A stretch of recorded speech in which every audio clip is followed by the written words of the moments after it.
मैंने अपनी एक पिछली वीडियो में आपको डिटेल से बताया था कि आपने फ़्रांस की ऐसी कौन सी 2 यूनिवर्सिटीज़ हैं जिसको आपने मस्ट अवॉइड करना है अगर आप स्टडी वीज़ा के ऊपर फ़्रांस आ रहे हैं तो।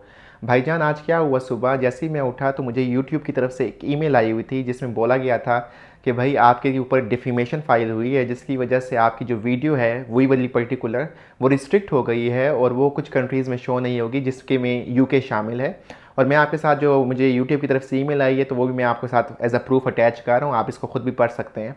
तो असल में आज ये जो वीडियो है ये बहुत इंपॉर्टेंट वीडियो है जो कि मैं इस चैनल के ऊपर बना रहा हूँ, और मेरा मकसद ये है और मेरी एक्चुअली ये जिम्मेदारी बनती है कि मैं आपको इन चीज़ों से आगाह करूँ।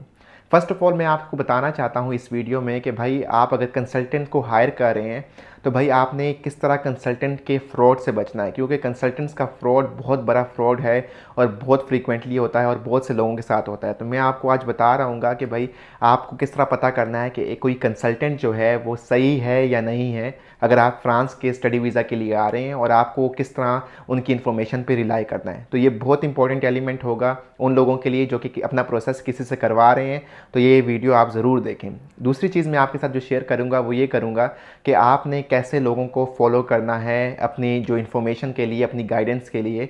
तो भाई आपने अगर सही बंदों को फॉलो करेंगे तो आपको सही प्रोसेस समझ आएगा, गलत बंदों को फॉलो करेंगे तो आपको गलत प्रोसेस समझ आएगा। तो मैं आपके साथ ये 2 इंपॉर्टेंट एलिमेंट है जो कि इस वीडियो में आपके साथ शेयर करूँगा। और शेयर करने का मकसद ये है कि भाई मैंने आप लोगों को फ्रांस के लिए राग़िब किया, मैंने आपको बताया कि भाई फ्रांस आना चाहिए। अगर मैं आपको इन जो है चीज़ों से और इन फ्रॉड से नहीं बचाऊंगा तो भाई कोई और आपको नहीं बचा पाएगा। सो ये वीडियो देखते रहें क्योंकि ये बहुत सीरियस वीडियो होने लगी है और अनलाइक अदर वीडियोस ये आपके लिए बड़ी हेल्पफुल होगी इन अ सेंस कि अगर आप किसी को गाइड कर रहे हैं या फिर आप ख़ुद किसी से गाइडेंस ले रहे हैं। सो ये वीडियो देखते रहें। और साथ साथ मैं आपको बता दूं कि अगर आप चैनल पर नए हैं तो मैंने काफ़ी ज़्यादा कंटेंट जो है ऑलरेडी यूट्यूब पे बनाया हुआ है जो कि स्टडी इन फ्रांस से रिलेटेड है। तो अगर आप स्कॉलरशिप्स देख रहे हैं, आप चीप यूनिवर्सिटीज़ देख रहे हैं, इंटर्नशिप हासिल करने के तरीके या अर्निंग करने के मवाद, तो भाई वो सारी चीज़ें मैंने अपने यूट्यूब के चैनल पर डाली हुई हैं, आप जाकर देख सकते हैं, आपकी डेफिनेटली हेल्प होगी। तो फर्स्ट ऑफ ऑल अगर हम पहला पॉइंट शेयर करूं, मैं आपके साथ स्टार्ट करूं जो कि कंसल्टेंट से रिलेटेड है, ठीक है। सो मैं आपको ये बताता हूं कि इन यूनिवर्सिटीज़ के साथ प्रॉब्लम क्या है और क्या इशू है जिसकी वजह से ये डेफेमेशन फाइल की गई है और मेरा जो स्टांस था। तो अगर मैं इस पॉइंट को स्टार्ट करूं तो आप लोगों ने, जब मैंने वो वीडियो बनाई थी तो मुझे काफ़ी लोगों ने रीच आउट किया और काफ़ी लोगों ने उस जो 2 यूनिवर्सिटीज़ हैं उनके ऊपर सर्च की और उनके पास फाइंड करने के बाद उनको पता लगा कि भाई जो मेरी इन्फॉर्मेशन है वो क्रेडिबल इन्फॉर्मेशन है। और बाकी लोगों ने मल्टीपल फेसबुक ग्रुप्स में जाके वेरीफाई भी किया कि जिन लोगों ने उन यूनिवर्सिटीज़ में अप्लाई किया हुआ था तो भाई उनकी जो वीज़ा थे वो रिजेक्ट हुए थे। तो ये इन्फॉर्मेशन जो थी वो उनको क्रेडिबल लगी और काफ़ी लोगों ने मुझे इनबॉक्स में एज अ प्रूफ ही भेजा कि भाई जो उनके वीज़ाज़ रिजेक्ट हुए थे एम्बेसी की तरफ से, एज अ स्क्रीनशॉट अगर किसी को चाहिए तो वो मुझसे मांग भी सकता है। अगर आप बात करूं भाई कि ये यूनिवर्सिटीज़ होती क्या है, प्रॉब्लम क्या होता है, तो इन यूनिवर्सिटीज़ में एक्चुअली आपकी जो सिलेक्शन होती है वो कोई इशू नहीं होता, ठीक है। अगर आपका कोई लाइफ में कोई बड़ा ब्लंडर आपने नहीं मारा और आप सही तरीके से आपके एवरेज और बिलो एवरेज भी अगर आपकी प्रोफाइल है तो आपका एडमिशन इन यूनिवर्सिटीज़ में हो जाता है, उसका कोई मसला नहीं है। अगर आपको रिजेक्ट होना है तो आपको बहुत ज़्यादा एफर्ट करनी पड़ेगी, सेलेक्ट होने के लिए आपको कोई एफर्ट नहीं डालनी पड़ेगी।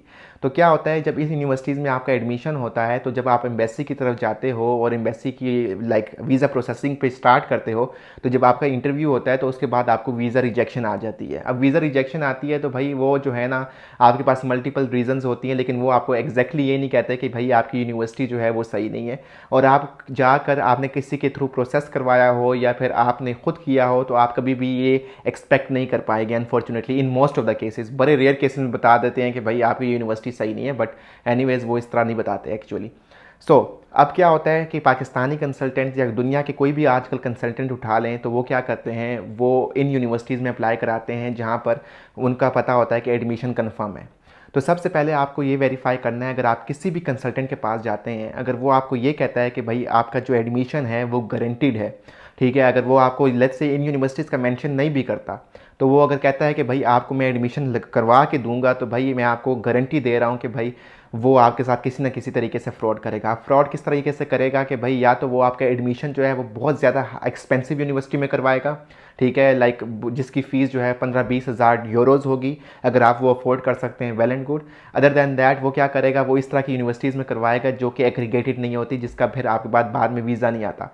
तो भाई कोई भी कंसल्टेंट होगा तो अगर आपका वीज़ा नहीं आएगा तो वो कहेगा भाई आपकी एम्बेसी ने रिजेक्ट किया है, मेरा काम तो था एडमिशन लेना, तो एडमिशन तो हो गया, तो वही वो आपके जो पैसे हैं वो ज़ाया हो जाएंगे। तो ये आपके माइंड में रखना है। और दूसरी बात मैं आपको ये बताता हूँ, ये जो कंसल्टेंट होते हैं और ये आपको क्यों कहते हैं कि भैया आपने प्राइवेट यूनिवर्सिटी में जाना है, क्योंकि मोर और लेस, ठीक है, तकरीबन 90 to 95% कंसल्टेंट्स का जो एक्चुअली कॉन्ट्रैक्ट हुआ होता है इन प्राइवेट यूनिवर्सिटीज़ के साथ, और इनका अपना अपना कमीशन होता है, ठीक है। अगर ये लेट्स से इनके पास 10 वैकेंसियाँ होती हैं, लेट्स से 15 वैकेंसियाँ, कि भाई अगर ये 10-15 स्टूडेंट लेकर आएंगे तो इनके इतने पैसे मिलेंगे और इनकी इतनी फीस पर इनकी इतनी परसेंटेज मिल रही होगी, और ये काफ़ी अच्छी अमाउंट होती है, ठीक है। एक तो एक आप अमाउंट देते हैं इन कंसल्टेंट्स को, दूसरी ये यूनिवर्सिटीज़ की तरफ से भी इनको अमाउंट मिल रही होती है, जो कि अच्छी खासी अमाउंट होती है। और वो फिर आप जाते हो, कोई भी कंसल्टेंट, आप किसी की कंसल्टेंट के पास जाओगे, वो आपके साथ कभी पब्लिक का जिक्र करेगा ही नहीं। वो आपको अगर लिस्ट भी प्रोवाइड करेगा यूनिवर्सिटीज़ की, आप देख लेना, बेशक आपका सीजीपीए कम है, बेशक आपका सीजीपीए ज़्यादा है, तो वो आपको हमेशा प्राइवेट यूनिवर्सिटीज़ ही बता रहा होगा, क्योंकि भाई वो जो है चाहते हैं कि आपका प्राइवेट में एडमिशन हो, उसमें आपकी भलाई ना, उसमें उनकी उनकी भलाई होगी। वो चाहते हैं कि भाई उनको कमीशन मिलता रहे। तो अब ये पॉइंट हो गया। अब इसके बाद मैं आपको तीसरी चीज़ ये बताता हूँ कि भाई कोई भी कंसल्टेंट अगर आप जाएंगे और उन्हें आप ये भी कहेंगे कि भाई मैं पब्लिक में करवाना चाहता हूँ, तो वो आपको हमेशा कहेगा कि पब्लिक का वीज़ा रेशो बहुत ख़राब है, पब्लिक में एडमिशन नहीं होता, आपको पब्लिक में नहीं जाना चाहिए। भाईजान मसला ये है कि वो जो है ना, उनको पता ही नहीं है कि पब्लिक का प्रोसेस क्या है, ठीक है। प्राइवेट का प्रोसेस बड़ा आसान होता है, 2 मिनट में आपके डॉक्यूमेंट सबमिट होते हैं, आपका एडमिशन होता है, फीस जमा करवाओ, भाई आपके पास इनरोलमेंट लेटर आ जाता है, सिंपल एज दैट, ठीक है। पब्लिक में मेरिट लगता है, पब्लिक में उनको पता नहीं होता कि भाई आपका एडमिशन होगा कि नहीं होगा, गारंटीड है कि नहीं, और उनको, मैं आपको सच्ची बात बताऊं, उनको पता नहीं होता कि भाई आपके लाइक अप्लाई किस तरह करना है। वो बस आपको इसलिए डिमोटिवेट करते हैं वीज़ा के ये लारा लगा कर कि आपका वीज़ा लगता नहीं है, क्योंकि भाई उनको पता ही नहीं होता कि ये प्रोसेस काम किस तरह करता है। और वो फिर क्या करते हैं, आपका प्राइवेट में ही करवा रहे होते हैं आपका एडमिशन, ठीक है, क्योंकि वो प्रोसेस बहुत ज़्यादा ईजी होता है। तो आपको ये माइंड में होना चाहिए कि भाई पब्लिक की जो आपकी एडमिशन रेशो है, वीज़ा रेशो है, वो सबसे अच्छी है। अब आप अपना माइंड यूज़ करें यार, देखें अगर आप फ्रांस आ रहे हैं, लेट्स से यहाँ पे पब्लिक यूनिवर्सिटीज़ हैं, प्राइवेट यूनिवर्सिटीज़ हैं, अगर पब्लिक यूनिवर्सिटीज़ की वीज़ा रिजेक्शन रेशो ज़्यादा होगी, तो how does it make a sense कि यार ये जो फ्रांस अपना कंट्री है, ये अपनी ही यूनिवर्सिटीज़ को एक्सेप्ट नहीं कर रहा, ये अपनी यूनिवर्सिटीज़ उनको अच्छी नहीं लग रही। पब्लिक में तो अच्छा खासा मेरिट लग रहा होता है, ठीक है। जैसे फॉर एग्जांपल अगर पाकिस्तान की बात करूं या फिर इंडिया आईटी की बात की जाए, तो भाई आपका मेरिट लगता है ना, ठीक है। लाइक आप अप्लाई करते हो, एंट्री टेस्ट देते हो, आपका मेरिट लगता है, उसके बाद आपका एडमिशन होता है, फिर उसके बाद भाई आपके सारा कुछ प्रोसेस हो रहा होता है। यहाँ पर भी तो यही होता है पब्लिक में कि भाई आपका मेरिट लगता है, कोई आपको गारंटी नहीं दे सकता कि आपका एडमिशन होगा कि नहीं होगा, बस चांसेस बताए जा सकते हैं। तो भाई एट दी एंड इतना सारा प्रोसेस करने के बाद, मेरिट शेरिट लगने के बाद, is it possible, does it make sense कि भाई जो आपकी यूनिवर्सिटी होगी या फिर आपकी एम्बेसी होगी वो कहेगी नहीं ये यूनिवर्सिटी फ्रॉड है। रादर वो ये कहेगी कि ये प्राइवेट यूनिवर्सिटी जिसमें ना कोई मेरिट लगा, जिसमें ना कुछ हुआ, सिंपल आपने डॉक्यूमेंट सबमिट करवाए, पैसे सबमिट करवाए, आपका एडमिशन हुआ, इनरोलमेंट लेटर आ गया, ठीक है। Whether they will trust that private sector जिसमें कोई मेरिट नहीं है, या फिर वो पब्लिक सेक्टर जहाँ पर मेरिट है। असल में बात तो ये बनती है, आप अपने दिमाग भी थोड़ा सा इस्तेमाल किया करें, ठीक है। कंसल्टेंट ये आपका फ़ायदा उठाते हैं कि आपको इन्फॉर्मेशन कम होती है। अब ये तो मैं आपको तीसरा पॉइंट बता रहा था, तो ये आपने माइंड में रखना है। अगर कोई कंसल्टेंट आपको बता रहा है कि प्राइवेट की तरफ जाएं, तो भाई समझ लें कि उसको पता नहीं है। और इसके बाद मैं आपको सबसे इंपॉर्टेंट पॉइंट शेयर करूं, वो ये है कि भाई किसी कंसल्टेंट को नहीं पता जो कि लोकली बैठा हुआ है कि भाई फ्रांस का प्रोसेस किस तरह होता है। मैं आपको गारंटी के साथ कह सकता हूं, अगर आप इवन यूट्यूब को सर्च करें जिसके 100K फॉलोवर्स हों, सब्सक्राइबर्स हों, आप जाकर देखेंगे तो आपको पता लगेगा कि भाई उनकी कोई वीडियोज़ ही नहीं थी फ्रांस के ऊपर, ठीक है। उनको पता ही नहीं था, वो आपका हर तरह का एडमिशन करवा रहे हैं। जर्मनी की उनकी वीडियोज़ होंगी, उनकी इटली की वीडियोज़ होंगी, उनकी यूके की वीडियोज़ होंगी, फ्रांस की वीडियोज़ नहीं मिलेगी आपको किसी। आपको मैं गारंटी दे रहा हूँ, आप किसी भी चैनल पे चले जाएं, कोई भी आपको बड़ा से बड़ा कंसल्टेंट नज़र आ जाए, अगर आप देखेंगे किसी को कुछ नहीं पता, ठीक है। अब क्या हो रहा है, मैंने आपको बताया कि भाई आप अगर जाके देखें उनके चैनल और मेरे चैनल को जाके देखें, ठीक है। मैंने जब से कंटेंट स्टार्ट किया है और जितना डिटेल से मैं कंटेंट बना रहा हूँ, किसी और ने नहीं बताया, किसी ने इतने डिटेल से, किसी कंसल्टेंट ने इसको एड्रेस नहीं किया। अब उसी डेट के बाद जब से मैं वीडियोस पोस्ट कर रहा हूँ, तकरीबन 2-1 महीने हो गए, अगर आप देखें तो अब हर कंसल्टेंट फ्रांस के ऊपर कंटेंट डाल रहे हैं, ठीक है। हर वीडियो आ रही होगी फ्रांस के ऊपर। अगर आप करना चाहें जाके देख लें, वेरीफाई कर लें कि हर कोई मेरी वीडियोज़ को कॉपी कर रहा है। अगर आप देखेंगे डेट कि भाई मैंने कब से पहली वीडियो पब्लिश की है और वो कब से पब्लिश कर रहे हैं, मेरी हर वीडियो रेगुलरली हर रोज़ एक वीडियो मैं पोस्ट कर रहा हूँ। So I can not copy anyone but people can copy me, ठीक है। तो अगर आप देखेंगे तो आपको आइडिया हो जाएगा कि भाई कंटेंट जो कॉपी कर रहा है तो भाई उसको पता नहीं है, इस वजह से वो दूसरों का कंटेंट कॉपी कर रहा है। अगर कोई ओरिजिनल कंटेंट के साथ आएगा तो इसका मतलब है कि वो भाई जो है उसके पास इन्फॉर्मेशन है। तो ये आप अपने माइंड में रखें कि ये जो सारे कंसल्टेंट हैं ये तो वो देख रहे हैं कि अवाम किस तरफ जा रही है। तो अगर अवाम फ्रांस की तरफ जा रही है हवा, तो भाई वो लोग भी फ्रांस की तरफ ही आपको कहेंगे। और वो आखिर में क्या होता है उनका कि भाई उनकी पूरी एक वेबसाइट होती है, ठीक है, ऑलरेडी उनके चैनल्स पर ऑलरेडी सब्सक्राइबर्स होते हैं। तो वो क्या करते हैं, जल्दी जल्दी हर चीज़ को अपडेट करते हैं और भाई हर चीज़ का वो डाल देते हैं इन्फॉर्मेशन वगैरह। तो आपको लगता है कि यार बड़े एस्टेब्लिश्ड हैं, लेकिन कोई ऐसे एस्टेब्लिश नहीं है। यूट्यूब डजंट लाई, ठीक है। आप जाकर देखें डेट्स, उनकी वीडियोस कब से पब्लिश हो रही हैं। तो किसी के ऊपर ट्रस्ट ना करें। जो आपके लोकल कंसल्टेंट हैं वो सिर्फ आपसे पैसे लेना चाहते हैं। वो आपके पैसे लेकर, मैं आपको ये तो नहीं कहता कि वो भाग जाएंगे, लेकिन मैं आपको ये कहता हूँ कि उनको कख नहीं पता कि भाई उन्होंने क्या करना है आपके प्रोसेस के साथ। वो पब्लिक में आप कहेंगे तो वो आपको नहीं करवा के देंगे। एट द एंड फेक आपको भाई रिजेक्शन लेटर भी जनरेट कर देंगे, ठीक है। और फिर आप कहेंगे कि यार क्या हुआ। और इसके बाद मैं आपके साथ एक और इंपॉर्टेंट एलिमेंट शेयर करता हूँ कि पाकिस्तान में तो ये बहुत बड़ा इशू है कि कंसल्टेंट क्या करते हैं, भाई आपसे पैसे लेते हैं, आपको पता नहीं होता कि प्रोसेस किस तरह हो रहा है, क्या हो रहा है, कहाँ बात पहुँची। एट दी एंड 3 महीने बाद आपको कंसल्टेंट कॉल करता है, मैसेज करता है कि भाई अनफॉर्चुनेटली आपकी रिजेक्शन लेटर आ गया, ठीक है। रिजेक्शन लेटर आप रिसीव करने जाते हैं, आपको अच्छा खासा रिजेक्शन लेटर मिल जाता है। क्या होता है कि भाई आप जो है वो असल में, अगर मैं चीज़ बताऊँ, और इस तरह काफ़ी इनरोलमेंट लेटर के साथ भी होता है। तो आपको कभी कभार कहता है भाई खुशी की खबर है, ठीक है, आपको इनरोलमेंट लेटर आ गया। आप जाते हो, आप देखते हो वाह वाह क्या इनरोलमेंट लेटर है।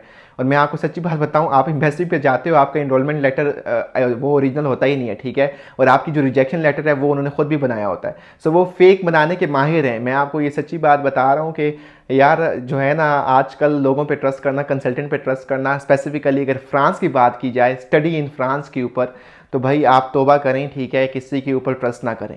सही है, आप अपनी ड्यू डिलिजेंस करें। मैंने ऑलरेडी काफ़ी कंटेंट बनाया हुआ है, तो वो आपकी हेल्प करेगा। इतना तो आपको अकल आ जानी चाहिए जब इतना कंटेंट देखेंगे कि भाई ये प्रोसेस होते क्या हैं। और मैं आपको बता दूं, वो आपको बराबर गलाएंगे, ठीक है, कि भाई ये इस तरह बात हो रही है, आपको नहीं पता, ये प्रोसेस इस तरह काम नहीं करता। भाई आपको सब पता है, असल में वो आपको जो है वो सेल्समैन बना हुआ है, वो आपको एक चीज़ बेच रहा है। सो ये आप अपने माइंड में रखें कि भाई इन तरह के कंसल्टेंट से बचें, क्योंकि ये लोग जो होते हैं आपको फेक रिजेक्शन लेटर भी बना देते हैं, एक्सेप्टेंस लेटर भी बना देते हैं।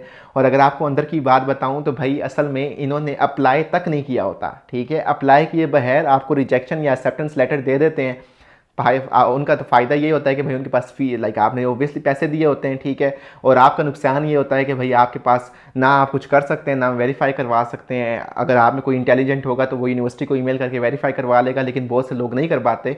ख़ासतौर पर वो लोग जो गाँव विलेजेस वगैरह में रहते हैं, उनके साथ इस तरह के काफ़ी फ्रीक्वेंटली फ्रॉड हो रहे होते हैं। सो ये आपने माइंड में रखनी है। अब इसके बाद अगर मैं आपको बताऊं कि भाई फॉलो किससे करें स्टडी इन फ्रांस के ऊपर, मैं आपको ये नहीं कहूँगा कि आप मुझे फॉलो करें, ठीक है। आपको जो बेहतर लगता है आप उससे फॉलो करें, लेकिन मैं आपको ये बताऊँगा कि भाई आप अथेंटिक इन्फॉर्मेशन को फॉलो करें ताकि आपको कोई मसला ना आ रहा हो। मेरी कोशिश ये है कि मैं हर रोज़ एक वीडियो अपलोड करूँ जिसमें मैं आपको मैक्सिमम गाइड कर सकूँ, ठीक है। मैं एक से ज़्यादा वीडियो नहीं अपलोड कर सकता क्योंकि भाई मेरे पास टाइम शॉर्टेज है, मेरे अपने भी बहुत सी मसरूफियात हैं। लेकिन अभी तो प्रोसेस स्टार्ट भी नहीं हुआ, ठीक है। यानी अभी आपकी यूनिवर्सिटीज़ ओपन हो रही है, इंशाल्लाह 2-3 महीने के अंदर जितना मैं कंटेंट पोस्ट कर रहा हूँ आपके पास इतनी अवेयरनेस आ जाएगी कि आप जो है ख़ुद अप्लाई कर पाओगे। अगर ना भी कर पाए तो एटलीस्ट आपको कोई धोखा नहीं दे पाएगा, आपके साथ कोई फ्रॉड नहीं कर पाएगा। और अगर आप किसी को हायर करते हैं तो आपने माइंड में रखना है, अगर कोई आपको ये चीज़ कहता है कि भाई आपका एडमिशन कंफर्म मैं करवा दूंगा, तो समझ जाना कि भाई आपने इससे दूर भागना है, ठीक है। सो ये सारी इन्फॉर्मेशन थी जो कि मैं आपके साथ शेयर करना चाह रहा था। आप अथेंटिक इन्फॉर्मेशन लें अथेंटिक बंदे से, ठीक है। अगर मैं आपको अथेंटिक लगता हूँ, ठीक है, तो आप फॉलो करें। अगर नहीं लगता तो किसी ऐसे बंदे को देखें जिसके पास डिटेल से कंटेंट अवेलेबल हो और जो पोस्ट कर रहा हो, जो आपकी हेल्प कर सकता है और जो आपको लाइक बेटर समझ आ सकती है, ठीक है, बेहतर तरीके से। सो ये सारी इन्फॉर्मेशन मैं आपके साथ आज कन्वे करना चाहता था। आई होप कि मैंने सारे सिचुएशंस को कवर कर लिया है, क्योंकि बहुत से लोगों के साथ फ्रॉड हो रहे हैं। मेरे पास जो है लास्ट वीडियो मैंने जब वो शेयर की तो काफ़ी लोगों ने मेरे साथ कंसल्टेशन की और अनफॉर्चुनेटली मुझे उनकी स्टोरीज सुन के मुझे काफ़ी उदासी हुई कि यार आजकल लोगों के साथ क्या हो रहा है, ये दुनिया किस तरफ जा रही है। लाइक ऑनेस्टी कोई है ही नहीं इस दुनिया में। सो अनफॉर्चुनेटली मैं उनके लिए तो कुछ नहीं कर सकता, लेकिन मैं सिर्फ अवेयरनेस फैला सकता हूँ। एंड आई होप कि this video will be enough कि भाई इतनी अवेयरनेस फैल जाए कि आप लोग जो हैं थोड़ा सा अपनी ड्यू डिलिजेंस स्टार्ट कर लें। सो इंशाल्लाह मैं बनाता रहूँगा आपके लिए इस तरह की मज़ीद वीडियोस और मैं आपको आगाह करता रहूँगा। आई होप सो कि डेफिमेशन वाला कोई मसला नहीं होगा, बट एनीवेज़ फिर इंशाल्लाह मेरी मुलाकात होगी। और मुझे आपसे एक हेल्प चाहिए, वो हेल्प यही है कि आप सब्सक्राइब करें चैनल को, दोस्तों के साथ शेयर करें। इंशाल्लाह फिर मैं आपको दोबारा देखूँगा किसी नई वीडियो में। तब तक अपना ख्याल रखिए। टेक केयर, अल्लाह हाफिज़ and have a good day.